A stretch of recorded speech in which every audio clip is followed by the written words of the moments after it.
আমার বিষয়টা দেওয়া হয়েছে মাযহাব প্রেক্ষিত মুসলিম উম্মার ঐক্য। বর্তমান সময়ে সবচেয়ে বেশি যে দাবি মুসলিম জাতির দাবি, মুসলিম উম্মা ঐক্যটা যেন এক হয়। তো ঐক্যটা কি দিয়ে হবে?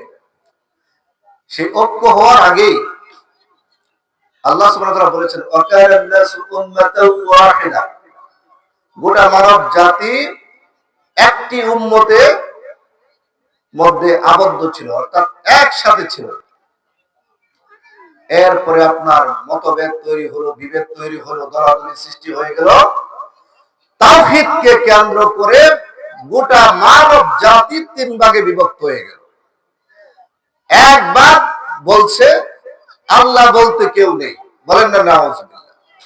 তারা বলতেছে যে আল্লাহর মান হচ্ছে জিরো, পৃথিবীতে আল্লাহ বলতে there is no god.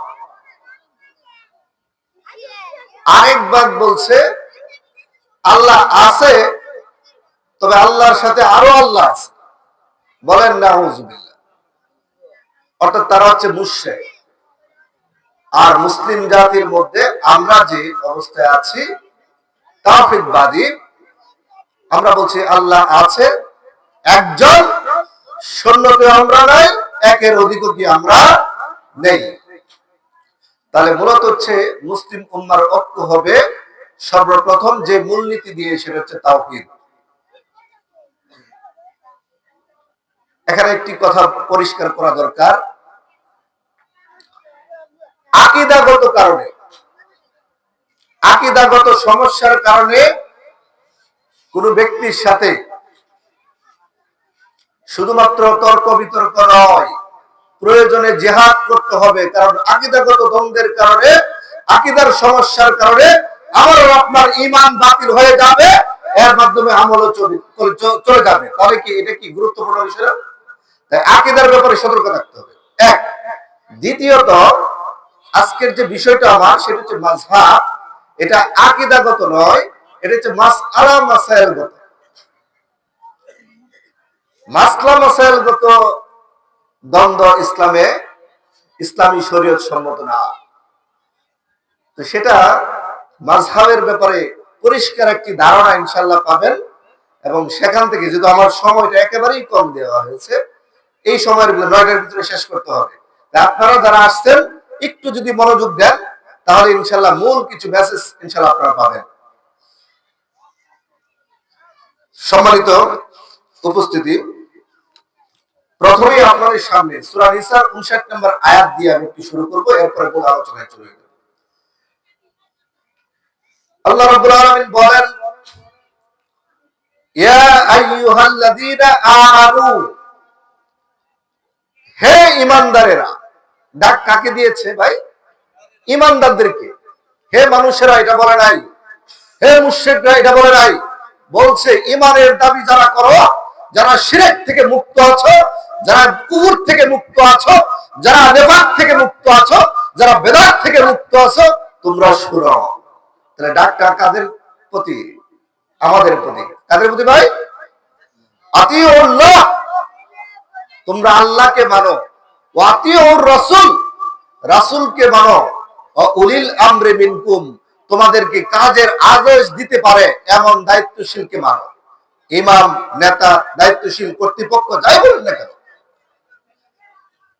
Fine তানাযাতুম ফি শাইইন, নেতার কথা মানতে গিয়ে, ইমামের কথা মানতে গিয়ে আল্লাহ এবং তার রাসূলের কথার বাইরে কোন ব্যক্তির, পৃথিবীতে কোন ব্যক্তির কথা মানতে গিয়ে যদি দ্বন্দ্ব লেগে যায়, সন্দেহ তৈরি হয় কোনটা সঠিক, কোন হুজুরের কথা সঠিক, কি এমন চিন্তা আসে না? হুজুরদের মধ্যে মিল নাই, একই বিষয়ে বিভিন্ন হুজুর বিভিন্ন ধরনের কথা বলে। সবকিছুর ইনশাআল্লাহ দলিল ভিত্তিক সুন্দর করে জবাব দিবেন, ইনশাআল্লাহ একটু মনোযোগ দিয়ে শুনতে হবে। এরপর আল্লাহ রাব্বুল আলামিন বললেন, শুধুমাত্র ফিরে আসো না, ফাইন তানাযাতুম ফি শাইইন, যদি কোনো বিষয়ে ওই ব্যক্তির কথা মানতে গিয়ে তোমাদের মধ্যে দ্বন্দ্ব লেগে যায়, ফারুদ্দুহু ইলাল্লাহি ওয়া রাসূলিহি, কুরআন এবং সুন্নাহর দিকে ফিরে আসো।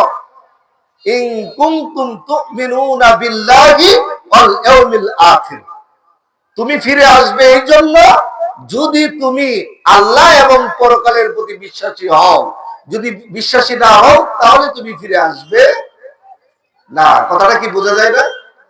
অর্থাৎ আপনার সামনে একটি মাসালা আসলো, এই মাসালার ব্যাপারে দুইজন আলেম দুই ধরনের বক্তব্য দিচ্ছে। আল্লাহর বাণী হচ্ছে, যেহেতু তোমাদের মধ্যে একটু দ্বন্দ্ব লেগে গেছে, দেখো কোরআন এবং সুন্নাতে কি আছে।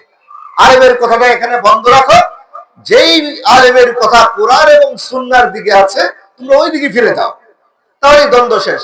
কিন্তু ফিরবা কখন? এই যে ইমানদারদেরকে আমি ডাক দিলাম, ওই প্রকৃত পক্ষে যদি তোমরা আল্লাহকে বিশ্বাস করেই থাকো, আখিরাতকে যদি মেনেই থাকো, তাহলে ফিরে আসবা। আর যারা ফিরে আসবে না, আল্লাহর ভাষায় কি তারা প্রকৃত ইমানদার না। এরপরে এতটুকু পর্যন্ত শেষ নাই, আল্লাহ বললেন যালিকা খায়রুন, এটাই উত্তম, ও আহসানু তাওয়িলা, সর্বোত্তম ব্যাখ্যা কে দিয়েছেন? বলেন একটু, কে দিয়েছেন? আল্লাহ দিয়েছেন। আমার মতো বড় জুব্বা পাগড়িওয়ালা দাড়িওয়ালা, এরপরে লেবাসিওয়ালা, দামি দামি আতরওয়ালা আমার কথা ইসলামের কোরআন এবং সুন্নাহর সাথে যদি মিল না করে, আমার কথার চার আনার মূল্য নাই, ঠিক কিনা? এই জন্য আল্লাহ সুবহানাহু ওয়া তাআলা ঈমানদারদেরকে ডাক দিলেন, যদি দ্বন্দ্ব লেগে যায় তাহলে কি করো? কোরআন এবং সুন্নাহর দিকে ফিরে যাও, ওইখান থেকে যে সমাধান আছে এটা মেনে নাও, যদি ঈমানদার হও। এবার আসি মাযহাবের বিষয়। প্রথমে যে বিষয়টা পরিষ্কার করব, মাযহাব কাকে বলে এবং মাযহাবের পরিচিতিটা। মাযহাব আরবি শব্দ, মূল শব্দ হচ্ছে আয-যাহবু। আয-যাহবু অর্থ হচ্ছে চলাফেরা করা, এটা হচ্ছে কাজ। আর মাযহাব হচ্ছে চলাচলের রাস্তা। কি ভাই, মাযহাব অর্থ কি ভাই? চলাচলের রাস্তা। আমি কিন্তু অনেকগুলো অর্থ বলবো, একটু খেয়াল রাখবেন। রাস্তার আরবি আরেকটি শব্দ হচ্ছে তারিকুন, রাস্তা। সিরাত, সিরাতের অর্থ হচ্ছে রাস্তা, যেটা আমরা বলি সিরাতুল মুস্তাকিম, ইসলামের পথ যেটা, এই পথের নাম কি? মুস্তাকিম। এই পথের নাম আল্লাহ সুবহানাহু ওয়া তাআলা দিয়েছেন সিরাতুল মুস্তাকিম। তাহলে মাযহাব অর্থ পাইলাম কি? তারিকুন। মাযহাব অর্থ পাইলাম সিরাতুন। বাংলাতে তো রাস্তা বলেই দিলাম, ইংলিশে হচ্ছে ওয়ে, রোড, স্ট্রিট, চলাচলের রাস্তা। এটা হচ্ছে আপনার বাংলা বললাম, ইংলিশ বললাম, আরবি বললাম। কিন্তু মাযহাব পরিভাষাটা যদি এখন ফিকার সাথে জড়িত, তাই ফিকার অর্থের দিক দিয়ে মাযহাবের একটি অর্থ আছে। প্রচলিত অর্থে মাযহাব অর্থ হচ্ছে দল। হানাফি মাযহাব এক দল, মালিকি মাযহাব এক দল, শাফি মাযহাব এক দল। এটা মানুষ মনে করে, ইসলাম মনে করে না, এটা মানুষ মনে করে। হাম্বলি মাযহাব এক দল। আপনারা আমার কথা বুঝতেছেন? সবাই জানে মাযহাব মানে হচ্ছে দল। মুসলমানদের মধ্যে দল এখন কয়টা হয়ে গেল তাহলে? চারটা। এর হচ্ছে প্রচলিত কথাবার্তা। কিন্তু ইসলামী শরীয়তে মাযহাব অর্থ দল নয়। তাহলে মাযহাব অর্থ কি? ইমাম আবু হানিফা রাহিমাহুল্লাহ তিনি কি বলেছেন? ইজা সাহহাল হাদিসু ফাহুয়া মাযহাবি। অর্থটা খেয়াল করুন, ইজা সাহহাল হাদিসু ফাহুয়া মাযহাবি।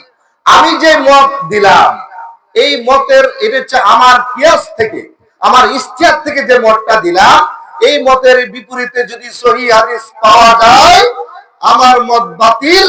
সহিহ হাদিসে যে মত আছে সেটাই আমার মত। সুবহানাল্লাহ। তাহলে এখানে মাযহাব অর্থ কি ভাই? দল না মত? মত। এটা কি বলছেন তিনি? এটাই আমার দল না। ধর্মকেন্দ্রিক দলাদলি করা, ধর্মকে কেন্দ্র করে মাসআলা নিয়ে দলাদলি করা ইসলামের সুস্পষ্ট হারাম। আল্লাহ সুবহানাহু ওয়া তাআলা বলেছেন ওয়াতাসিমু বিহাবলিল্লাহি জামিআ, আল্লাহর বিধানকে, কোরআন এবং সুন্নাহকে তোমরা ঐক্যবদ্ধভাবে মানো। ওয়ালা তাফাররাকু, তোমরা আলাদা হয়ো না, দলাদলি করো না। রাসূলুল্লাহ সাল্লাল্লাহু আলাইহি ওয়াসাল্লাম বলেছেন ইয়াদুল্লাহি মাআল জামাআ ওয়া মান শাযযা শুযযা ইলান নার, অন্য হাদিসে হচ্ছে ফিন্নার। অর্থাৎ দলের উপরে, মুসলিম উম্মার উপরে যারা ঐক্যবদ্ধ ভাবে কোরআন এবং সুন্নাহ মানবে তাদের উপরে রয়েছে আল্লাহর রহমতের হাত। আর যারা দলাদলি করবে, আলাদা থাকবে, বিচ্ছিন্ন অবস্থায় থাকবে, তারা জাহান্নামে যাবে। বলেন না নাউজুবিল্লাহ। ও ভাই, আমাদের কি ধর্ম কেন্দ্রিক দলাদলি করা ঠিক হবে নাকি ঐক্য থাকা ঠিক হবে? ঐক্য হবে কিসের ভিত্তিতে? কোরআন এবং সুন্নাহর ভিত্তিতে। এবার আসি তাহলে ফিকার ভাষায়, ইসলামী শরীয়তের পরিভাষায়, ইসলামী শরীয়তের যে মাসলা মাসাইলের জ্ঞানের ভাষায় মাযহাব অর্থ হচ্ছে মতামত দেওয়া, মত দেওয়া, পরামর্শ দেওয়া, রায় দেওয়া। এর উৎপত্তি কোত্থেকে আসলো একটু মনোযোগ দিতে হবে, নাইলে কিন্তু আপনারা বুঝতে পারবেন না। এবার আসি রাসূল সাল্লাল্লাহু আলাইহি ওয়াসাল্লামের যুগে মাযহাব বলতে কি ছিল। আমি কিন্তু আগেই বলে দিয়েছি, মাযহাবের দুটি অর্থ। সমাজ বুঝে, আমাদের বর্তমান সমাজ বুঝে, মুসলিম জাতি বুঝে যে মাযহাব অর্থ হচ্ছে দল, কিন্তু ইসলামী শরিয়া বুঝে দল না, মত। কি মত? মাযহাব অর্থ হচ্ছে মতামত। রাসূল সাল্লাল্লাহু আলাইহি ওয়াসাল্লামের উপর কোরআন নাজিল হলো, এখন তিনি কোরআন ব্যাখ্যা করছেন মানুষের সামনে। বলেন তো, কোরআনটাকে তিনি ব্যাখ্যা করছেন, মানুষের সমস্যার সমাধান দিচ্ছেন। বিভিন্ন সমস্যার প্রেক্ষাপটে কোরআন নাজিল হচ্ছে, এটাকে মানব জাতির সামনে, সাহাবীদের সামনে, ওই সময়ের রাসূল সাল্লাল্লাহু আলাইহি ওয়াসাল্লামের যুগে যারাই ইসলাম গ্রহণ করেছে, ওনারা যে সমস্ত সমস্যার সম্মুখীন হয়েছেন, সমাধান দিয়েছেন ওহীর ভিত্তিতে, কোরআনের ভিত্তিতে। এটাকে ব্যাখ্যা করতে গিয়ে তিনি যে অতিরিক্ত কথাগুলো বলেছেন, এটাই হাদিস। আপনারা কি কথা বুঝতেছেন? এবার আসেন এই যুগ থেকে শুরু করে বিদায় হজের ভাষণ পর্যন্ত। বিদায় হজের ভাষণের দিন রাসূল সাল্লাল্লাহু আলাইহি ওয়াসাল্লাম যতগুলো কথা বলেছেন, এর মধ্যে একটি কথা ছিল, ফালিয়ুবাল্লিগু শাহিদুল গায়ব। আজকে তোমরা যারা উপস্থিত আছো এই বিদায় হজের ভাষণের মধ্যে, আজকে তোমরা যারা উপস্থিত আছো, যারা অনুপস্থিত তাদের কাছে আজকে আমি যে মেসেজগুলো দিলাম, আল্লাহর পক্ষ থেকে যে কথাগুলো বললাম, এগুলো তোমরা পৌঁছে দাও। সুবহানাল্লাহ। এই লক্ষ লক্ষ সাহাবী, ওনারা বাসায় ফিরে যান নাই, সবাই সবাই পৃথিবীর চারদিকে ছড়িয়ে পড়েছেন। বলেন তো, সাহাবীরা যখন ছড়িয়ে পড়েছেন ইসলাম প্রচারের জন্য না, রাসূল সাল্লাল্লাহু আলাইহি ওয়াসাল্লাম বিদায় হজের ভাষণে বললেন, বাল্লিগু আন্নী ওয়ালাউ আয়া। একটি আয়াত জানলেও আমার পক্ষ থেকে যদি তোমরা একটা আয়াতও জানো, তাও পৌঁছে দাও। রাসূল সাল্লাল্লাহু আলাইহি ওয়াসাল্লামের প্রিয় সাহাবীরা, লক্ষ লক্ষ সাহাবীদের মধ্যে যারাই এই দায়িত্ব পালনের জন্য চারদিকে ছড়িয়ে পড়লো, মানুষ ইসলাম গ্রহণ করা শুরু করলো। এখন বলেন তো, বিভিন্ন দেশে বিভিন্ন স্থানে যখন আপনার সাহাবীরা ছড়িয়ে পড়লেন, এখন একজন সাহাবীর পক্ষে কি নবীজির সকল হাদিস জানে? এটা কি সম্ভব? কথা বলতেছেন না, এটা তো সম্ভব না। কেউ ইসলাম আগে গ্রহণ করেছে, কেউ ইসলাম পরে গ্রহণ করেছে। এখন ওনার যা জানা আছে, উনি যে একজন সাহাবী হিসাবে যেই হাদিসগুলো জানতেন, এগুলো প্রচারের জন্য কোরআন তো হাতে আছে। ওই সময়ে হাদিসের কোন গ্রন্থ ছিল না। হাদিস ছিল হচ্ছে মুখস্থ জেহেনের মধ্যে, হাদিস ছিল আমলের মধ্যে, হাদিস ছিল কোরআনের ব্যাখ্যার মধ্যে। অর্থাৎ আয়াতের প্রেক্ষাপটে এই আয়াতের কি ব্যাখ্যা রাসূল সাল্লাল্লাহু আলাইহি ওয়াসাল্লাম কি দিয়েছেন, এটা সাহাবীরা জানতেন। ওই সময় হাদিসের কোন গ্রন্থ বা বই, এখন যে আমরা বুখারী মুসলিম এগুলো অনেক পরে, এখন যে আমরা হাদিসের বইগুলো পাই এগুলো অনেক পরে। তো সাহাবীরা ছড়িয়ে পড়লেন, মুসলমান হওয়া শুরু করলো। এবার আসি সাহাবীদের যুগটা যখন শেষ হলো 661 খ্রিস্টাব্দ পর্যন্ত, এরপরে উমাইয়া শাসনামল শুরু হইল। উমাইয়া শাসনামল 661 থেকে 749 পর্যন্ত উমাইয়া শাসনামল চলল। এই সময়ে একটি মৌলিক সমস্যা তৈরি হয়েছে। সাহাবী কেরাম আজমাইন, ওনারা যতদিন পর্যন্ত রাষ্ট্র চালিয়েছেন, কোরআন এবং হাদিসের আলোকে, অর্থাৎ সুন্নাহর আলোকে রাষ্ট্র চালাইছে। চালানোর পরে এটাকে বলা হয় রাষ্ট্র ব্যবস্থার ইসলামী শরীয়তের পরিভাষা হচ্ছে খিলাফা। আপনারা কি আমার কথাটা বুঝতেছেন কিনা? রাষ্ট্র চলার জন্য, ইসলামিক রাষ্ট্র চলার জন্য রাজনৈতিক যে পরিভাষা, এইটার পরিবেশ ইসলামী শরীয়তের পরিভাষা কি? খিলাফা বা খেলাফত। এই খেলাফতের যখনই উমাইয়া শাসন আমল আসলো, খেলাফত বিলুপ্ত হয়ে গেল, রাজতন্ত্র প্রতিষ্ঠা হয়ে গেল। ভাই বুঝবেন, কোরআন এবং সুন্নাহ দিয়ে যখন শুধু রাষ্ট্র চলে, এই ব্যবস্থাকে বলা হয় খিলাফা। যখন এই খিলাফত চলে গেল, বিলুপ্ত করে দিয়ে রাজতন্ত্র প্রতিষ্ঠা হয়ে গেল। রাজতন্ত্র, রাজার আইন, তন্ত্র মানে আইন, রাজার আইনকে যখন কোরআন সুন্নাহর উপরে প্রাধান্য দেওয়া শুরু করলো, ওই রাষ্ট্রের রাজসভায় যে সমস্ত আলেমরা ছিল, তারা রাজসভা থেকে বের হওয়া শুরু করলো।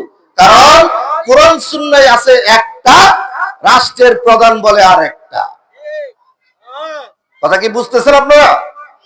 এই কিন্তু আপনার যখনই তারা বিলুপ্ত হয়ে গেল, মুসলিম উম্মাহ বিভক্ত হয়ে গেল, কেউ রাষ্ট্রের কথার পক্ষে।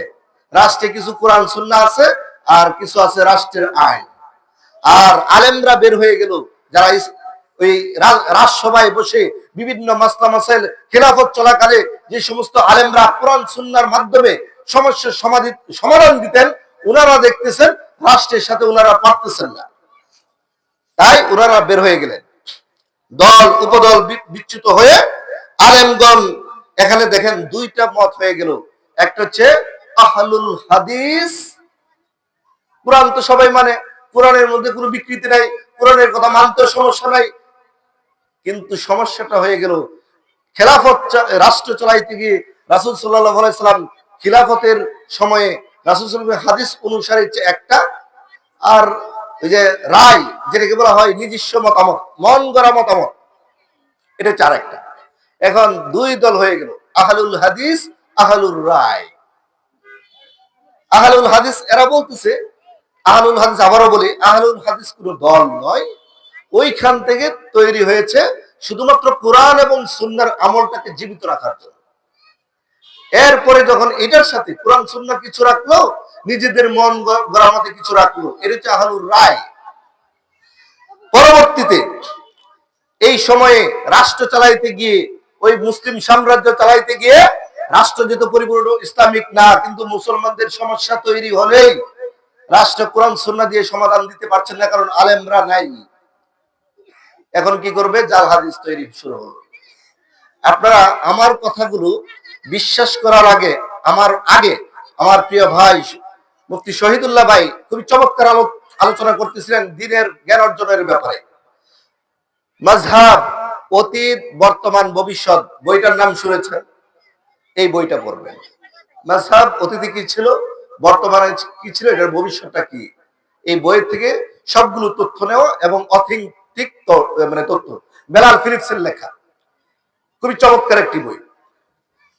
পরবর্তীতে আপনার আব্বাসীয় খিলাফত প্রতিষ্ঠা হয়ে গেল উমাইয়া খিলাফতের পরে 750 থেকে 950 পর্যন্ত। আব্বাসীয় খিলাফার মধ্যেই ইলমুল ফিকা নামে আরেকটি শাস্ত্র হলো কোরআন সুন্নাহ। কোরআন সুন্নাহকে বুঝে আমল করার জ্ঞানটাকেই বলা হয় ইলমুল ফিকহ। এই ইলমুল ফিকহ যখন এর প্রথম উৎপত্তি, ফিকের উৎপত্তি কারক হচ্ছে ইমাম আবু হানিফা রাহিমাহুল্লাহ। এই সময়ে এই যে টোটাল 750 থেকে 950, ভাই কত বছর বলেন? কত বছর? 750 থেকে 950, 200 বছরের ভিতরে চারজন ইমামের রায়গুলো বেশি প্রসিদ্ধ হয়ে গেল। 4 মাযহাব মানে মতামতের 4টি ধারা। এটা কি নিয়ে ভাই? মাসলা মাসাইল নিয়ে। মাসলা মাসাইলগত মতামত আরো ছিল, কিন্তু এতগুলোর মধ্যে সবার কাছে গ্রহণযোগ্যতা পাইল কয়টা ভাই? 4টা। এই 4টা নিয়ে আসলে কি ইসলামী দ্বন্দ্ব করব নাকি মুসলিম উম্মাহ ঐক্য হবে, এই বিষয়টা আমি ফুটিয়ে তুলব ইনশাআল্লাহ। তখন ওই 4 জন মাযহাবের প্রধান যে ইমামগণ 4 সময়ে ছিল, খেয়াল করুন তো। আপনার ইমাম আবু হানিফা রাহিমাহুল্লাহ 150 হিজরিতে মারা গেলেন, আর ইমাম শাফি রাহিমাহুল্লাহ 150 হিজরিতে জন্মগ্রহণ করলেন। তাহলে কি একই সময়ের ইমাম ওনারা? না, কাছাকাছি সময়ে পার্থক্য হতে পারে, কিন্তু 4 জন ওনারা ছিলেন যুগের আলেম, ফকিহ, মুস্তাহিদ। কোরআন এবং সুন্নাহ গবেষণা করে ওনারা যুগের আলেম হিসাবে যুগের নেতা হিসেবে, যুগের ইমাম হিসেবে মুসলমানদের সমস্যা সমাধানের জন্য, মুসলিম উম্মাহ যেন বিভক্ত সৃষ্টি না হয়, ঐক্য হওয়ার জন্য, ঐক্যবদ্ধভাবে আমল করার জন্য ওনারা গবেষণা করে আপনার ফতোয়া দিয়েছেন। এখন বলেন, যেহেতু ওই সময়ও হাদিসের কিতাব এখনো আসে নাই, হাদিসগুলো আছে আমলের মধ্যে হালকা কিছু লেখার মধ্যে, কিন্তু বই আকারে আসে নাই। সনদ জাল নাকি সহি নাকি দুর্বল, এইগুলো যাচাই বাছাই করার এখনো সুযোগ আসে নাই। এটাকে বলা হয়, এটা যাচাই করার যে দলিলগুলো উসুলুল ফিকহ, সেটা আবার তৈরি করেছেন, উৎপত্তি করেছেন ইমাম শাফি রহিমাহুল্লাহ। তাহলে তো একজন এই মাথায়, অপরজন আরেক মাথায়। এই জন্য যার কাছে যে হাদিসগুলো ছিল, ওই হাদিসগুলো এবং কোরআন সামনে রেখে একজন ইমাম সমস্যা সমাধানের জন্য ফতোয়া দিয়েছেন। এখন আপনারাই বলেন, ইমাম আবু হানিফা রহিমাহুল্লাহ, উনার কাছে কি সকল হাদিস ছিল? আপনারা কথা বলতে হবে, সকল হাদিস ছিল? যেহেতু হাদিসের কিতাব আমরা এখন যেভাবে পাই, তখন এই কিতাব ছিল না। ওনাদের ছাত্রদের ছাত্ররা তৈরি করছে, সংকলন করছে হাদিসের বইগুলো। যেহেতু চার ইমামের কথা আসছে, ওনারা কি করতেন দেখেন, কোরআন, হাদিস এবং আকল, ফাআলহামাহা ফুজুরাহা ওয়া তাকওয়াহা। আল্লাহ সুবহানাহু ওয়া তাআলা বলেছেন, আমি মানুষকে একটা বিবেক দিয়েছি, কোনটা ভালো কোনটা মন্দ এটা বুঝার। কোরআন এবং সুন্নাহকে সামনে রেখে ওনারা আকল দিয়ে বিবেচনা করে, ইজতিহাদ করে একটি রায় দিয়েছেন। এই ইজতিহাদ কোরআন এবং সুন্নাহ দিয়ে প্রমাণিত। এখন এই ইজতিহাদ করতে গিয়ে, ইজতিহাদ মানে গবেষণা, আরো বাংলা ভাষায় বলি, গবেষণা করতে গিয়ে মুস্তাহিদগণ বা ইমামগণ যিনি গবেষণা করবেন, ওনার ভুল হতে পারে কিনা? এটা বলেন, ভুল হতে পারে কিনা ভাই? জি, ভুল যে হতে পারে, এটা ইমামদের যুগ অনেক পরে আসলো। অথচ রাসূল সাল্লাল্লাহু আলাইহি সাল্লাম আপনার সুনানে আবু দাউদের 3574 নম্বর হাদিস, তিনি সুস্পষ্ট ভাবে বললেন, ইজা হাকামাল হাকিমু, যখন কোন বিচারক বিচার করে, গবেষণা করে, ফাস্তাহাদা, গবেষণা করে, ফাসাবা, এবং সত্য হয়ে যায়, ফালাহু আজরান, তার জন্য রয়েছে 2 গুণ সওয়াব, দ্বিগুণ সওয়াব রয়েছে। ভাই সুবহানাল্লাহ বলবেন না? একজন মুস্তাহিদ যখন কোরআন সুন্নাহ দিয়ে মানুষের সমস্যা সমাধানের জন্য যখন গবেষণা করেন, তখন ওই গবেষণা যদি সত্য হয়ে যায়, তার জন্য কয় গুণ সওয়াব ভাই? 2 গুণ সওয়াব। আচ্ছা, এরপরে কি বললেন? ওয়াইজা হাকামা, তিনি যখন আবারও চিন্তা করলেন, গবেষণা করলেন, রায় দিলেন, ফাস্তাহাদা, গবেষণা করে, ফাআখতা, এরপরে ভুল হয়ে গেল। কি হয়ে গেল ভাই? গবেষণা করতে গিয়ে গবেষণার ফলাফল কি আসলো ভাই? ভুল।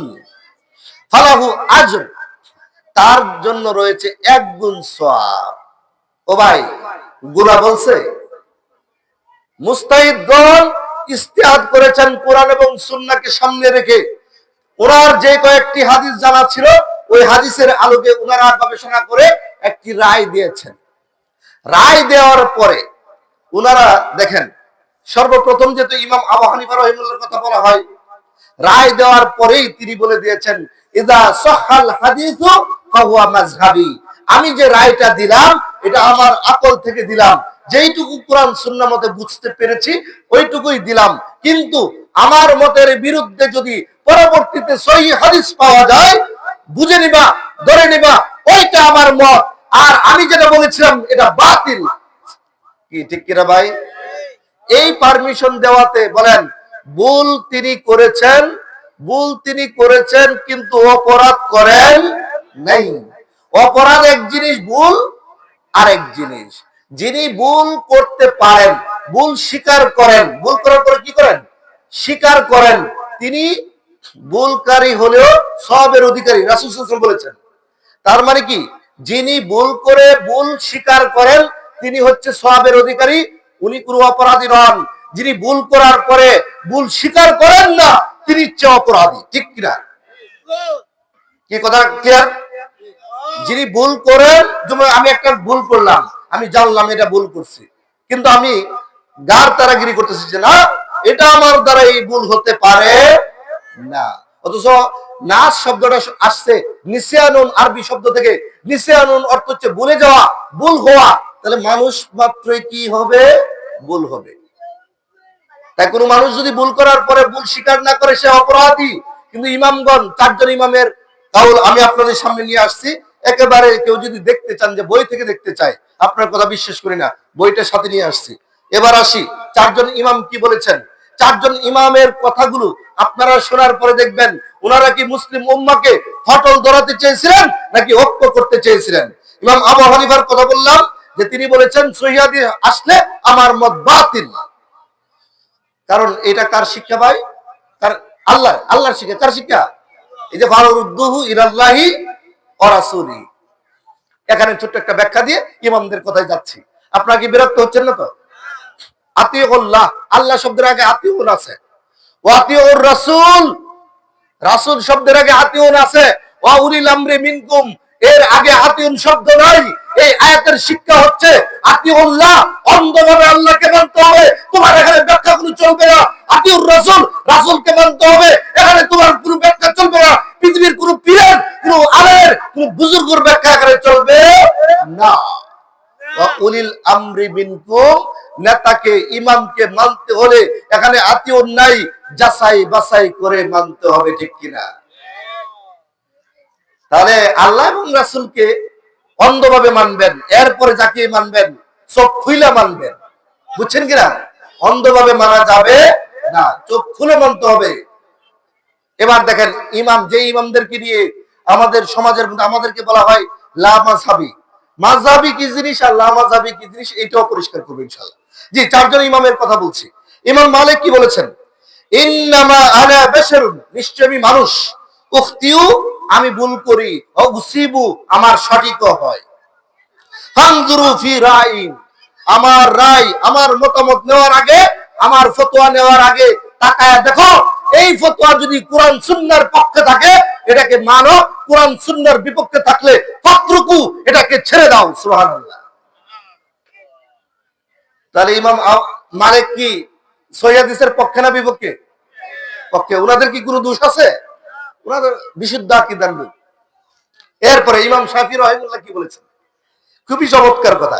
কুল্লু মা কুলতু, কুল্লু প্রত্যেক, মা কুলতু আমি যত ফতোয়া দিয়েছি, ফাকানা আলিন নবী সাল্লাল্লাহু আলাইহি ওয়াসাল্লাম, সেগুলো যদি খিলাফা কাউলি, আমার কথার বিপরীতে যদি রাসূল সাল্লাল্লাহু আলাইহি ওয়াসাল্লামের হাদিস চলে আসে, আমি যত ফতোয়া দিয়েছি সকল ফতোয়ার বিরুদ্ধে যদি রাসূল সাল্লাল্লাহু আলাইহি ওয়াসাল্লাম হাদিস চলে আসে, মিম্মা ইয়াসিহু, এবং হাদিসগুলো যদি হয় সঠিক, ইয়াসিহু মানে সঠিক, ফাহাদিসুন নবী সাল্লাল্লাহু আলাইহি ওয়াসাল্লাম আউয়ালা মানে হচ্ছে অগ্রাধিকার পাবে, আমারটা বাতিল, রাসূলেরটা গ্রহণযোগ্য। সুবহানাল্লাহ। ফালা তুকাল্লিদুনি, সুতরাং সাবধান, আমার অন্ধ অনুসরণ করো না। ও ভাই, ইমামদের কথায় কি বুঝলেন? কোরআন হাদিস নাকি অন্ধ অনুসরণ? কোরআন হাদিস। চোখ তাকাইতে হবে, চোখ খুলতে হবে ভাই। চোখ খুইলে আপনাকে কোরআন সুন্নাহর কাছে আসেন। Please, as a Muslim, please come to the Holy Quran and Sunnah. Without following Quran and Sunnah, we will not able to enter the Jannah. সুতরাং, as believers, you must follow the Quran and Sunnah. একজন ইমানদার হিসেবে আপনাকে কোরআন সুন্নাহ মানতেই হবে। রাসূল সাল্লাল্লাহু আলাইহি ওয়াসাল্লাম, আল্লাহ সুবহানাহু ওয়া তাআলা বলেছেন, ওমান আযলামু মিম্মান ইফতারা আলাল্লাহি কাযিবা, তার চেয়ে বড় জালেম আর কে হতে পারে যে আমার উপর, আল্লাহর উপর মিথ্যা কথা বলে। নাউযুবিল্লাহ। হুজুরগিরি খোলাইতেছে, এখানে বসে রইছি, আমি মনে ফতোয়া দিলাম কোরআনের বিরুদ্ধে। আল্লাহ বলেনি নেই, আমি বলতেছি আল্লাহ বলেছেন। তাহলে আমার চেয়ে বড় জালেম আর কেউ নেই। রাসূলুল্লাহ সাল্লাল্লাহু আলাইহি ওয়াসাল্লাম বলেছেন, মান কাযাবা আলাইয়া মুতাআম্মিদান ফালায়াতাহু মাকাদুহু মিনান নার, যে ব্যক্তি আমার উপর মিথ্যা কথা বলল সেই ব্যক্তি জাহান্নামে তার ঘর তৈরি করলো। নাউযুবিল্লাহ। আপনারা কি চান জাহান্নামে ঘর তৈরি করতে? না। তা আমি হুজুর হয়ে চাইবো কিভাবে? তাই আমি সাবধান হয়ে কথা বলতে হবে। এই জন্য এরপরে ইমাম আহমদ বিন হাম্বল রাহিমাহুল্লাহ তিনি কি বলেছেন? লা তুকাল্লিদনি, আমার অন্ধ অনুসরণ করো না। ওয়ালা তুকাল্লিদ, এবং অন্ধ অনুসরণ করতে পারবা না। মালিকান, ইমাম মালিক কি বলেছে এর উপর, ওয়ালা শাফিঈয়্যা, ইমাম শাফি কি বলেছে এটার উপর অন্ধ আনুগত্য করা যাবে না। এরপর তিনি আরো পরিষ্কার করলেন, ওয়ালাল আউজাঈয়্যা, ইমাম আউজাঈ তিনি কি বলেছেন এটার উপর অন্ধ অনুসরণ করো না। ওয়ালা সাওরিয়্যা, ইমাম সাওরি কি বলেছেন সেটার উপর অন্ধ অনুসরণ করো না। ওয়া খুয মিন হাইসু আখাযু, উনারা ফতোয়া যেখান থেকে নিয়েছে তোমরা সেখান থেকে ফতোয়া নাও। সুবহানাল্লাহ।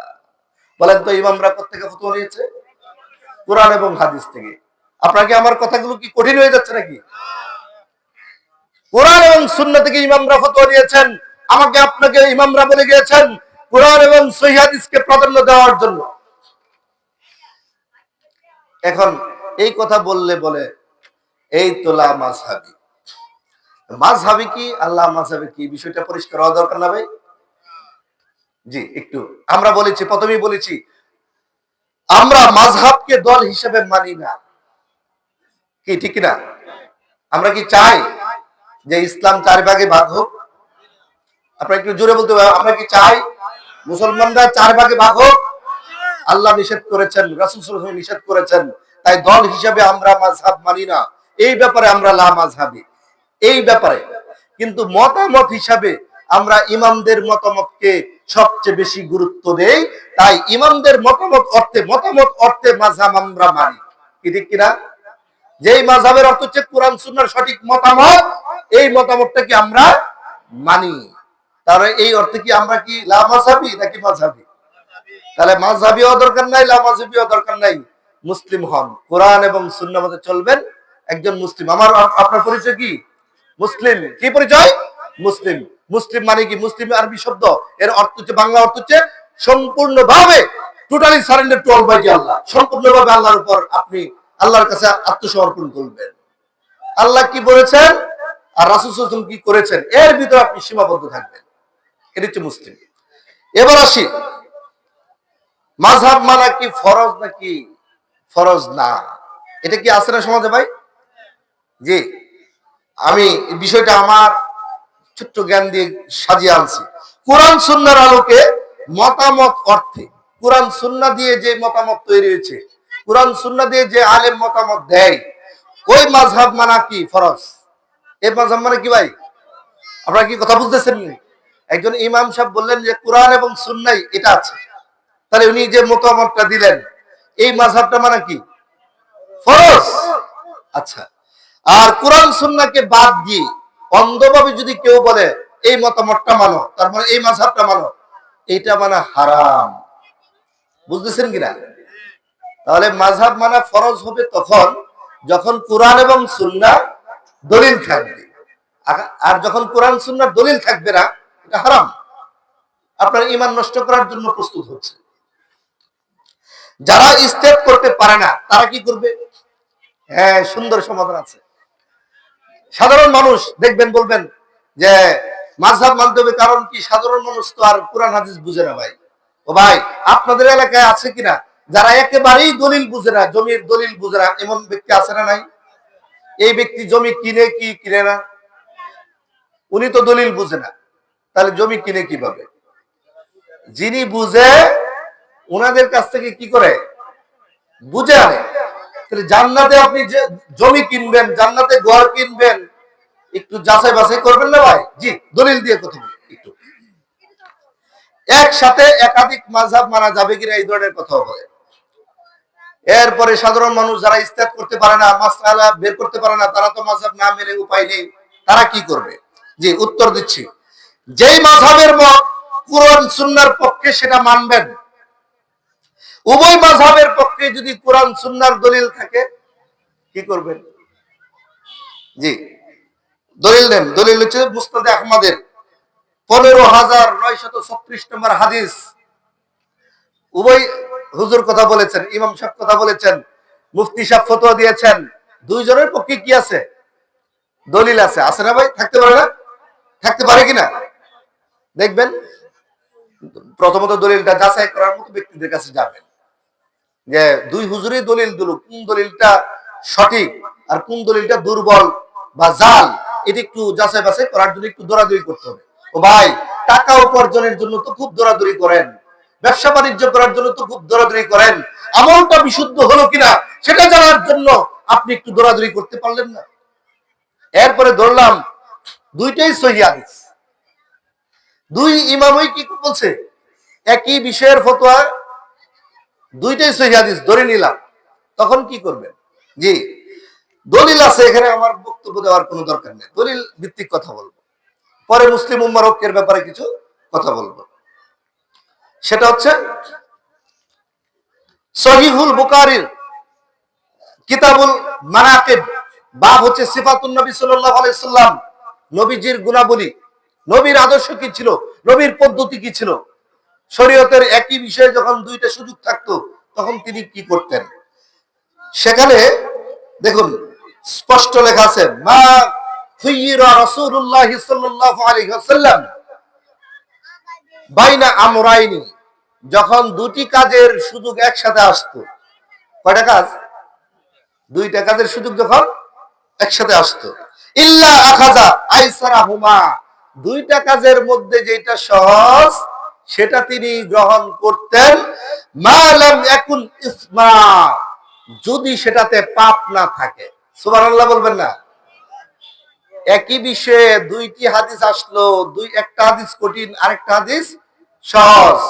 আল্লাহ সুবহানাহু ওয়া তাআলা বলেছেন, লা ইউকাল্লিফুল্লাহু নাফসান ইল্লা বুসআহা, মানুষের সাধ্যের বাইরে আমি দায়িত্ব দেই নাই।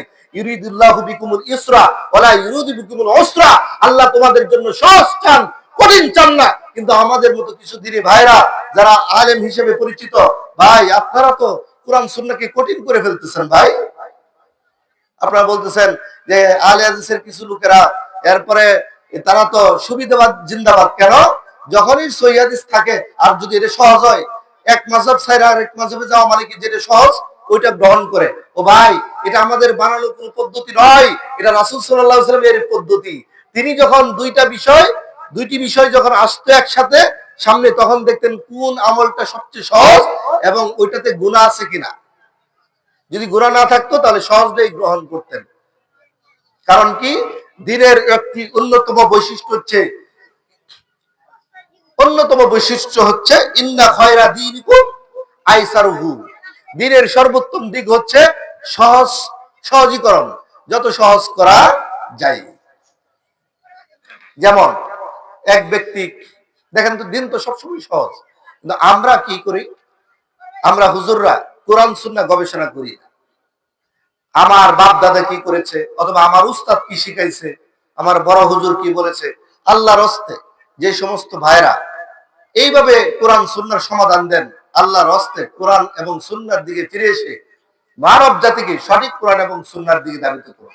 আজকের কথা থেকে আপনারা কি বুঝলেন? চারজন ইমামের কথা কি কোরআন সুন্নাহর পক্ষে নাকি বিপক্ষে? রাসূল সাল্লাল্লাহু আলাইহি ওয়াসাল্লামের নীতি হচ্ছে দুটি আমল একসাথে আসলে যেটি সহজ সেটি গ্রহণ করতেন। তাহলে আমি আপনি সহজটা গ্রহণ করা মানে কার পদ্ধতি গ্রহণ করলাম? ভাই কথা বলেন, কার পদ্ধতি? রাসূলুল্লাহ সাল্লাল্লাহু আলাইহি ওয়াসাল্লামের পদ্ধতি। যেমন কিছু উদাহরণ নিয়ে আসি, আমরা সাহসটা করি বেশি। কিছুদিন আগে আমি একটি মসজিদে গেলাম এবং সেখানে নতুন ভাবে মা বোনদের জামাতের ব্যবস্থা হয়েছে, আলহামদুলিল্লাহ।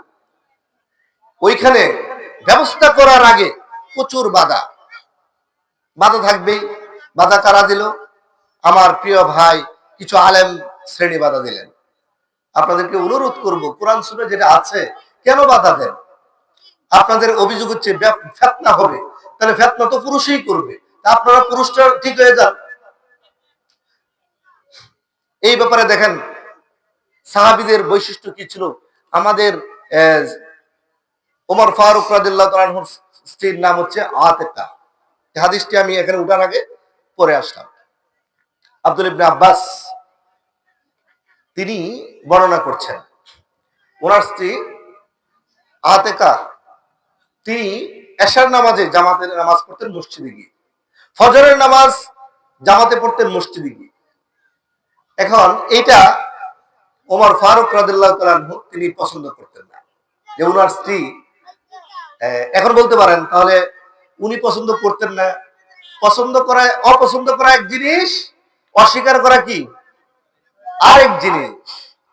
এখন উমর ফারুক আব্দুল্লাহ ইবনে উমর বলতেছেন, আচ্ছা আপনি তো জানেন যে উমর ফারুক রাদিয়াল্লাহু তাআলা আনহু আপনার এই আসা যাওয়াটা পছন্দ করেন না, তাহলে আপনি কেন আসেন?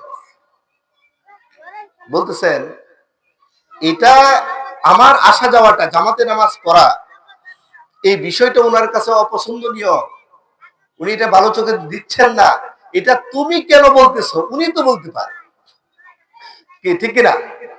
আমি ওনার স্ত্রী, উনি তো আমাকে বলতে পারে। ওনাকে কোন জিনিস বাধা দিল আমাকে বলতে পারছেন না? পরে বলতেছেন তিনি কিভাবে আপনাকে নিষেধ করবেন, উনাকে বাধা দিয়েছেন রাসূল সাল্লাল্লাহু আলাইহি সাল্লামের একটি হাদিস। সুবহানাল্লাহ। হাদিসটা কি? লা তামনাউ ইমা আল্লাহ মাসাজিদাল্লাহ। আল্লাহর মসজিদে যাওয়ার ক্ষেত্রে আল্লাহর বান্দীদেরকে তোমরা নিষেধ করো না। এই হাদিস তিনি জানেন, তাই তিনি নিজের থেকে বাধা দিচ্ছেন না। কথাটা খেয়াল করছেন? জি। অর্থাৎ কোরআন এবং সুন্নাহর আমল করতে গিয়ে পরিবেশ এখন এমন অবস্থা হয়েছে, যদি আপনি কোরআন এবং সহিহ হাদিসের কথা বলেন তখনই আপনার নানান ধরনের সমালোচনা চলে আসে। ও ভাই, একজন মুসলিম, আমার আপনার পরিচয় মুসলিম, কোরআন এবং সুন্নাহ মতে চলবো, এইটুকুর মধ্যেই আসেন, দেখবেন কল্যাণ। বিভিন্ন ভাবে দলাদলি করা, এরপরে গায়েল করে কথা বলা, এগুলো ভাই দরকার নেই। আমি এক মসজিদে জুমার খুতবা দিতাম, এভাবে কোরআন সুন্নাহর সঠিক বয়ান দেওয়ার যখন শুরু করলাম, এক পর্যায়ে বিনা নোটিশেই ইমামতি নাই, শুধু বললো হুজুর আগামী জুমায় না আসতেই চলুন। ভাই আমি তো আপনাকে কোরআন এবং সুন্নাহ দিয়ে কথা বললাম। আমি জিজ্ঞেস করলাম কেন ভাই? বলতেছে এগুলো বলা যাবে না, এগুলো বলা যাবে না। এই বাধাগুলো সাধারণ মানুষ দেয় না ভাই। আমাদের কিছু প্রিয় ভাই, দিনী ভাই, আমি আপনাদেরকে অনুরোধ করব, মাসলা মাসাইল দ্বন্দ্ব আমাদের মধ্যে থাকতে পারে না। যেখানে ইমামরা পারমিশন দিয়ে গেছেন, ওই সমস্ত ইমামদেরকে নিয়ে বাড়াবাড়ি করে মুসলিম উম্মাহকে ক্ষতবিক্ষত করবেন না। পরবর্তী আরেকটি পয়েন্ট, এটা যেটা না বললেই নয়, আল্লাহ রাব্বুল আলামিন বলেছেন, ওমান আহসানু কাওলাম মিম্মান দাআ ইলাল্লাহ ওয়া আমিলা সালিহা ওয়া ক্বালা ইন্নানি মিনাল মুসলিমিন।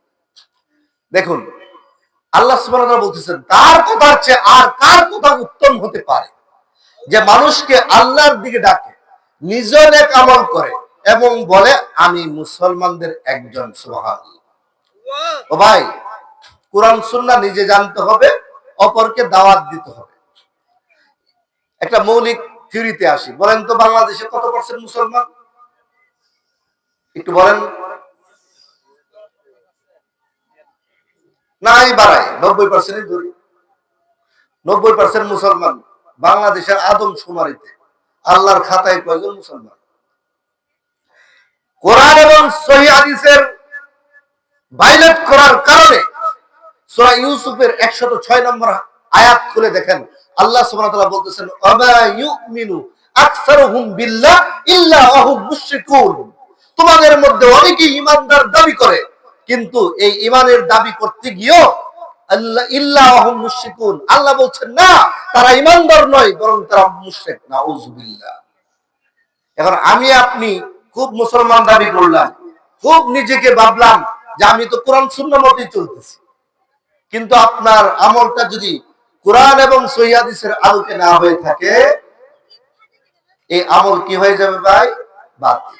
বলেন, মাজার কোন দেশে বেশি, বাংলাদেশে নাকি আরব কান্ট্রিতে? তো মাজার বেশি হওয়া জরুরি ছিল, এই জন্য মাজার করা হয়েছে। আরব দেশের মানুষ তো বোকা মানুষ, এই জন্য তারা মাজার তৈরি করে নাই। বিষয়টা কি এমন নাকি? তাহলে 90% মুসলমানের দেশ বাংলাদেশ, এটা আসলে সঠিক নয়। পীর পূজা, দেখবেন অধিকাংশ পীরেরা নামাজ পড়ে না। আমি গেলাম ব্রাহ্মণবাড়িয়া, ওইখানে ঘটনাক্রমে নৌকা ভ্রমণে যাইতে গিয়া এক দরবারে গিয়ে নৌকা বিলছে মাজারের মধ্যে। তো গেলাম যে এখানে মাজারে কি হয়। দেখুন, আপনি আমি মাযহাব নিয়ে দ্বন্দ্ব করছি, অথচ ওনারা মানুষকে কিভাবে ইসলাম থেকে খারিজ করে ফেলতেছে, এটা আমি আপনি কোনো চিন্তা করি না। ভাই, শিরকের ব্যাপারে তো আমি আপনি একমত, তাহলে আমার আপনার মধ্যে কেন দ্বন্দ্ব ভাই? মাযহাব নিয়ে, মাযহাব তো মাসলা মাসাইল নিয়ে সুস্পষ্ট। দেখুন, আমি গেলাম মাজারের, যখন এই কাছে গেলাম আমার সাথে আরেকজন শিক্ষক ছিলেন। তো একজন খাদেম আইসা, মানে মাজারে যারা ঘোরাফেরা করে এমন একজন ব্যক্তি আইসা হাত পাততেছে। তো আমার স্যারের মানে পাশে যে স্যার, ওনার কাছে হাত পাততেছে। আমি পরে বললাম, কি ব্যাপার, আপনি হাত পাততেছেন কেন?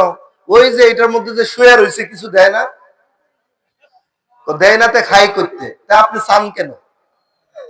ওই মাজারের ভিতরে যেটা আছে এটা জিজ্ঞেস করেন। হ্যাঁ, দেখলাম যে আমার উপরে সাপ কি ফেনা তুলে, এর চেয়ে বড় ফেনা তুলেছে। অন্য স্যার আমাকে বলতেছে, ভাই কিছু বললেন না। পরবর্তীতে আপনার খাদেম কি করে এটা দেখার জন্য ঢুকলাম। লাল শালু কাপড় পরে খাদেম, মাজারের খাদেমের কাছে গেলাম, গিয়া বললাম, আপনার এখানে লেখা আছে মাজারে সিজদা দেওয়া নিষেধ, মা বোনেরা কেন এখানে সিজদা দিচ্ছে আপনাদের চোখের সামনে, আপনারা বাধা দিচ্ছেন না কেন?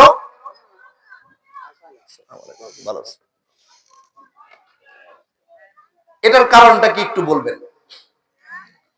আপনারা কেন বাধা দিচ্ছেন না? যখন এই কথা বললেন, বললো যে আপনি বসেন। আমাকে বসাইলো। বসানোর পরে আমাকে বলতেছে, হুজুর আপনি কোত্থেকে আসছেন আমি জানি না, আপনি যে কথাগুলো বলছেন এই কথাগুলো হচ্ছে 30 পারা আইনের কথা। মাজারে সিজদা দেওয়া যাবে না, নামাজ পড়তে হবে, এরপরে পর্দা করে চলতে হবে, এই সমস্ত কথা কিসের কথা? 30 পারা আইনের কথা। আমার মোবাইলে ভিডিও আছে, কেউ দেখতে চাইলে দেখতে পারবেন, আমি ভিডিও করে নিয়ে আসছি। আমার সাথে স্কুলের যিনি দপ্তরি ছিল তাকে বলছি যে রেকর্ড করো তার কথাটা। এই 30 পারা আইনের কথা আপনি বলতেছেন, এই জন্য আপনি বলতেছেন যে মা বোনদেরকে নিষেধ করার জন্য সিজদা দেওয়া, আর আমরা লিখে রাখছি অন্য কারণে। এই 30 পারা আইনের বাইরেও আরো 10 পারা গাইন আছে, বলেন না নাউজুবিল্লাহ। আমি বললাম, তাড়াতাড়ি আমাকে ওই 10 পারা গাইনটা দেন।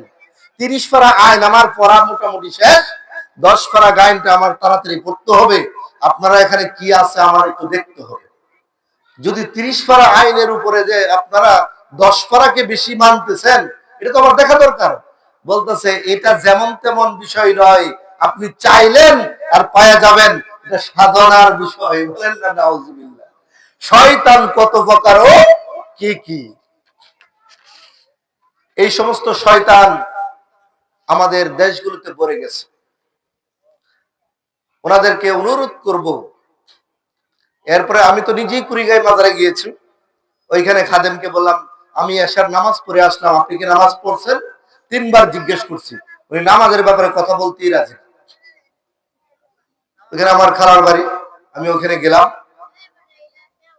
তো নামাজ পড়ে ভাবলাম যে একটু ঘোরাফেরা করে দেখে আসি ওই বন্ডরা কি করে। গিয়া দেখি 4 দিক দিয়ে আগরবাতি, ওইখানে গেলেই দেখবেন মাদকের একটা আখড়া, গাঞ্জা, মদ, ফেন্সিডিল, বিড়ি, সিগারেট, জর্দার গানে আপনি থাকতে পারবেন না। এই জন্য যেখানে এই সারা বাংলাদেশের মানুষ শিরকে লিপ্ত হয়ে আছে, সেখানে আমি আপনি মাযহাব নিয়ে দ্বন্দ্ব করছি কেন? তাহলে মাযহাব অর্থ তো শরীয়তের মতামত, কোরআন সুন্নাহর মতামত যেটি সঠিক, কোরআন সুন্নাহ দিয়ে যিনি মতামত দিবেন এটা সঠিক, ওই মতটা মেনে নিলেই তো হয়। কিন্তু আমাদের দেখুন আল্লাহ সুবহানাহু ওয়া তাআলা কি বলেছেন, ইন্নাল্লাযীনা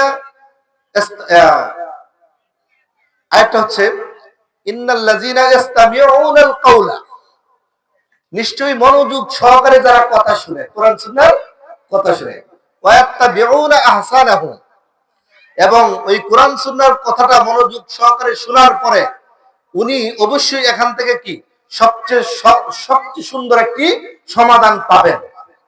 এবং ওইটার অনুসরণ করে আল্লাহ সুবহানাহু ওয়া তাআলা বলেছেন উলাইকা হাদাহুমুল্লাহ, আমি আল্লাহ তাদেরকে হেদায়েতের ভিত্তিতে প্রবেশ করাবো। সুবহানাল্লাহ। তাই আমি আপনি মুসলিম উম্মার এখন যে অবস্থা, তাওহীদের ভিত্তিতে মুসলিম উম্মাকে ঐক্যবদ্ধ করতে হবে। এর জন্য আমাকে আপনাকে কি করতে হবে? জি, 90% মুসলমানের দেশে কোরআন সহি কয়জন বলেন না ভাই? কয়জনের সহি আছে? কোরআন সহি আছে? দেখবেন কোরআন সহি নাই, ওই মুসলিম জাতি কেন ঝগড়া করে? প্রতিযোগিতা কিসের? কোরআন সহি নিয়ে কোনো প্রতিযোগিতা নাই। কোরআনটাকে জানার জন্য, হাদিসটাকে বোঝার জন্য, কোনটা সঠিক কোনটা ব্যাঠিক, এটার জন্য কোনো প্রকার প্রতিযোগিতা আমাদের সমাজে নেই। প্রতিযোগিতা আছে অন্য জায়গায়। আমাকে আপনাকে আল্লাহ রাব্বুল আলামিন সৃষ্টি করেছেন আল্লাহর গোলামি করার জন্য। সূরা জারিয়াতের 56 নং আয়াত। আমাকে আপনাকে রাজনৈতিক কারণে আওয়ামী লীগ বিএনপি করে ঝগড়া ফাসাদ করা, মাসলা মাসাইল নিয়ে ঝগড়া ফাসাদ করা, এরপরে আপনার নানান পারিবারিক বিভিন্ন সমস্যা নিয়ে ঝগড়া ফাসাদ করার জন্য আমাকে আপনাকে তৈরি করে নাই, ঠিক কিনা? আওয়ামী লীগের বেড়া যখন বিএনপির ব্যক্তিকে মায়ের দেয়, ধর্ম দেখে নাকি দল দেখে? একটু কথা বলতে হবে। ধর্ম দেখে না দল দেখে? দল দেখে। বিএনপি যখন আওয়ামী লীগকে মারে তখন কি দেখে? কেন ভাই? ও ভাই, আপনি তো মুসলিম, আওয়ামী লীগ করেন বিএনপি করেন, আপনি তো মুসলিম, কিন্তু পূর্ণাঙ্গ মুসলিম না। এই জন্য কোরআন এবং সুন্নাহ দিয়ে আসুন না আমরা সবাই মিলেমিশে পূর্ণাঙ্গ মুসলিম হই, মিলেমিশে চলি। যেখানে আল্লাহ রাসূল সাল্লাল্লাহু আলাইহি ওয়াসাল্লাম বলেছেন আল মুসলিমু মান সালিমাল মুসলিমুনা মিন লিসানি ওয়া ইয়াদিহি, প্রকৃত মুসলিম সেই ব্যক্তি যার হাত এবং মুখ থেকে অন্য মুসলমান নিরাপদ। সেখানে আমি কেন দুনিয়া কেন্দ্রিক দলাদলি করার কারণে কোরআন সুন্নাহকে পিছনে ফেলে দিয়ে আপনি তো নামাজ নিয়ে ঝগড়া করেন নাই, রোজা নিয়ে ঝগড়া করেন নাই, অর্থ নিয়ে ঝগড়া করতেছেন, ক্ষমতা নিয়ে ঝগড়া করতেছেন, দল নিয়ে ঝগড়া করতেছেন কেন ভাই? এই শিক্ষা তো ইসলামে দেয় নাই ভাই। চোরের হাত কাটা এটা কি কোরআনের আইন কিনা? কার দেওয়া? কোরআনের হাত কাটা এই আইন শুধুমাত্র কি যারা ইসলাম মানে তাদের বাস্তবায়ন করা ফরজ, নাকি আওয়ামী লীগ বিএনপি জাতীয় পার্টি যারা করে তাদের মধ্যে যারা মুসলমান দাবি করে তাদের উপর ফরজ? তাহলে ভাই আমরা ঝগড়া না করে যদি এই সুন্দর বাংলাদেশটাকে রাষ্ট্রীয়ভাবে যদি এই আল্লাহর দেওয়া আইন বাস্তবায়ন করার জন্য তো আমার আপনার কোনো পেরেশানি নাই। ডাকাতের শাস্তি হচ্ছে এক হাত অপর বিপরীত মুখী পাও কেটে ফেলা। এটা নিয়ে তো আমি আপনি ডাকাতের শাস্তি বাস্তবায়নের জন্য আমার আপনার তো রাষ্ট্রীয়ভাবে দরজোক নাই। এরপরে জেনার শাস্তি, বিবাহিত জেনাকার হলে তাকে রজম করে মৃত্যুদণ্ড দিতে হবে জনগণের সামনে। অথচ আমরা দেখতে পাচ্ছি বাংলাদেশে অহরহ নারী নির্যাতন হচ্ছে, দর্শন হচ্ছে। দর্শন করতেছে মুসলমান, দর্শনের সাক্ষী মুসলমান, মেয়েটাও মুসলমান, রায় লিখতেছে মুসলমান, অ্যাডভোকেট মুসলমান, কাজী মুসলমান, রাষ্ট্র চালাচ্ছে মুসলমান। এইগুলো কি পূর্ণাঙ্গ মুসলমান? আপনারা রাগ করতেছে মনে নাকি? সুতরাং জিনার শাস্তি এই দেশে বাস্তবায়ন হচ্ছে না, আমার আপনার মাথা ব্যথা নাই। আমার আপনার মাথা ব্যথা হচ্ছে এই ছোট ছোট মাসলা মাসাইল নিয়ে। ছোট ছোট মাসলা মাসাইল নিয়ে ঝগড়া করার দরকার নেই ভাই। আমি তো কোরআন সুন্নাহ পড়ে এটা বুঝেছি। ভাই আপনি কি বুঝেছেন? ভাই আমি এটা বুঝেছি। আসুন না দুইজনের মাসলাগুলো কোরআন সুন্নাহ দিয়ে যাচাই করি। কোরআন তো ঠিক আছে, হাদিস তো অ্যাভেলেবেল, জাল হাদিস করেছে বিভিন্ন রাষ্ট্রের প্রধানরা, বিভিন্ন ব্যক্তি, স্বার্থ অন্বেষী ধর্মেশধারী শয়তানেরা। এই সমস্ত কারণে কার হাদিসটা সঠিক কার হাদিসটা ব্যাঠিক, আসুন না ভাই দুই ভাই মিলে যাচাই বাছাই করি। ও ভাই এটা করলে কি বেশি ভালো হইতো না ভাই? যেমন একটা উদাহরণ দিই। আমাকে একজন প্রশ্ন করলো, ভাই আপনি এত পণ্ডিতিগিরি করেন, হাত বাঁধবো কোথায়? এটা নিয়ে যে ঝগড়া আছে। আমি কি ঝগড়া যদি বেশি লাগে হাত পকেটে রেখে দেন, নামাজ যদি না হয় পরে ফতোয়া দিয়ে আপনি। সহিহ হাদিসে আছে, अवेलेबल সহিহ হাদিস আছে বুকের উপর হাত বাঁধা। আবু দাউদের 3টা হাদিস আছে নাভির উপর হাত বাঁধা। তিনটাই দুর্বল। আমার কথা আবু দাউদ যিনি সংকলন করছে ওনার কথা, আপনি এখন কোনটা নেবেন? এই মাসালাটা হচ্ছে কি সুন্নাহ নাকি হাত না হাত তোলা ফরজ, আল্লাহু আকবার বলা ফরজ, এভাবে সবই তো করতেছে। এবার আপনি ঝগড়া করেন কেন? আসুন না ভাই মিলেমিশে, যেটা সহিহ হাদিসে আছে সঠিক হাদিস ওইটা আমরা মানি, দলাদলি করার দরকার নেই। আর এটা যদি মনে করেন আপনি না মানেন, এটা তো সুন্নাহ, ফরজ কি সমাজে আছে না ভাই? ও ভাই আল্লাহর আইন যে কথাগুলো বললাম, চোরের শাস্তি, জেনার শাস্তি, ডাকাতের শাস্তি, মিথ্যা অপবাদ দানকারীর শাস্তি, এই সমস্ত আইন বাস্তবায়ন করা ফরজ। মাথা ব্যথাটা কোনটার দিকে থাকা দরকার ছিল ভাই? আল্লাহর ফরজ বিধান না? আপনি যখন বিধান মানবে তখন প্রথমে ফরজ, পরে ওয়াজিব, পরে সুন্নাহ, হ্যাঁ মুস্তাহাব, এভাবে আসবেন না? এভাবে তো আসবেন। সুন্নাহ নিয়ে ঝগড়া করেন কেন? আসেন না ভাই, কোরআন হাদিসে কি আছে আমরা ঐক্যের দিকে রাখি। সেটা কি দিয়ে? কোরআন এবং সহিহ হাদিসের ভিত্তিতে, সুন্নাহর ভিত্তিতে আপনাকে ডাকছি। ও ভাই আসুন না ভাই, আমার ভুলটা ধরায় দেন, আমি কোথায় ভুল করতেছি। দয়া করে একজন মুসলিম হিসাবে আরেকজন মুসলমানদের আমরা হচ্ছে আয়না শুরু, আল মুমিনু মিরাতুল মুমিন, একজন মুসলমান আরেক মুসলমানদের কি আয়না, আয়না হিসেবে আপনার আমার ভুলটা একটু ধরায় দেন দয়া করে। কারণ আল্লাহ সুবহানাহু ওয়া তাআলা বলেছেন কাদ আফলাহা মান যাক্কাহা, সফল ওই ব্যক্তি যে নিজেকে সংশোধন করে নেয়, ওয়াকাদ খাবা মান দাসাহা, ব্যর্থ ওই ব্যক্তি যে নিজেকে সংশোধন করে নেয়। আমি যখন আপনাকে আপনার দুর্বল হাদিসের বিপরীতে, আপনার জাল হাদিসের বিপরীতে যখন আমি আপনাকে সহিহ হাদিসের দাওয়াত দিলাম, আপনি যদি সংশোধন হন আপনি সফল। এটা আমার কথা না, আল্লাহর কথা। কার কথা? আল্লাহর কথা। এবার আসুন, যেহেতু রাষ্ট্রের কথাটা আসছে, একটু বিষয়টা ফিনিশিং দেওয়া দরকার আছে। ইসলাম মানতে হবে আপনাকে 4 জায়গায় মৌলিকভাবে। কয় জায়গায় বলেন? কয় জায়গায় ভাই? ব্যক্তিগত জীবন ইসলাম মানতে হবে, পারিবারিক জীবন ইসলাম মানতে হবে, সামাজিক জীবন ইসলাম মানতে হবে, 4 নম্বর হচ্ছে রাষ্ট্রীয় জীবনে ইসলাম মানতে হবে। আল্লাযীনা ইম্মাক্কানাহুম ফিল আরদ, যাদেরকে ক্ষমতা দেওয়া হবে তার কাজ হচ্ছে আকামুস সালাত। প্রথম কাজ কি? নামাজ প্রতিষ্ঠা করা। 54 বছরে যারা দেশ চালাইছে কেউ নামাজ প্রতিষ্ঠার কোনো আইন করে নাই। আমার আর আপনার বিবেক এখনো খুলে নাই কেন? ঝগড়াটা কি নিয়ে করা দরকার আর কি নিয়ে করা দরকার না, এটা চোখ খুলে না কেন কেন ভাই? 54 বছরে কেউ এই শুধুমাত্র নামাজ ফরজ করবো তো দূরের কথা, বিগত 16 বছরে দেখলাম অনেক জায়গায় অনেক অফিসার নামাজ পড়তে গিয়ে চাকরি চলে গেছে, ঠিক কিনা? তাহলে রাষ্ট্র কি ধরনের মুসলমান চালাচ্ছে এটা একটু তাদেরকে সংশোধন দিন। আসুন না আমরা গিয়ে বলি যে ভাই এই নামাজের বিধান ফরজ, বিধান বাস্তবায়ন করা আপনার উপরও ফরজ, আমার উপরও ফরজ। একজন মুসলিম ভাই হিসেবে আপনাকে দাওয়াত দিচ্ছি, আসুন না। এই কাজটা পর্যন্ত, এত তো আলেম আমরা বাংলাদেশে আছি, আর এই চেয়ার তো এখন আর চেয়ার নাই। এই চেয়ার এখন জুলুমের শিকার। এই জন্য কথা বলার সময় খুব সাবধানে। আমি দেখলাম আমাদের, আপনারা আবার রাগ করতেছেন কিনা জানি না, একটু কথা বলবো নাকি? এই চেয়ারে বসে কোরআন সুন্নাহর কথা বলবো তো দূরে, এটা তো হচ্ছে মূলনীতি। মূলনীতি কি? কোরআন এবং সুন্নাহর কথা বলা। এই চেয়ারে বসে এখানে বৈশাস 5টা বক্তা কোন সুরে ওয়াজ করে এটা দেখাইতেছে একজন, এটাও কি তাফসীরুল কোরআন মাহফিল? এখানে বৈশা আরেক বক্তার যত গীবত আছে সব বলতেছে, কি ভাই হইতেছে না ভাই? এখানে বৈশা শুধু গান। ওরে ভাই যতক্ষণে গান বলেন এতক্ষণে একটা কোরআনের আয়াত টানবেন। যতক্ষণে আপনি গান বলতেছেন, সঙ্গীত বলতেছেন, এতক্ষণে একটি হাদিস আনেন না ভাই। আল্লাহ সুবহানাহু ওয়া তাআলা বলেছেন হুদাল লিন-নাস ওয়া বায়িনাতিন মিনাল হুদা ওয়াল ফুরকান, কোরআনটা হচ্ছে হেদায়েতের গ্রন্থ, সত্য এবং মিথ্যাকে পার্থক্য করে দেওয়ার জন্য এই গ্রন্থ। মেহমানকে সময় দিবেন না ওনার আগে? আচ্ছা ঠিক আছে, খুব কষ্ট। জি, আল্লাহ সুবহানাহু ওয়া তাআলা বলতেছেন যে এই কোরআন হচ্ছে হেদায়েতের গ্রন্থ।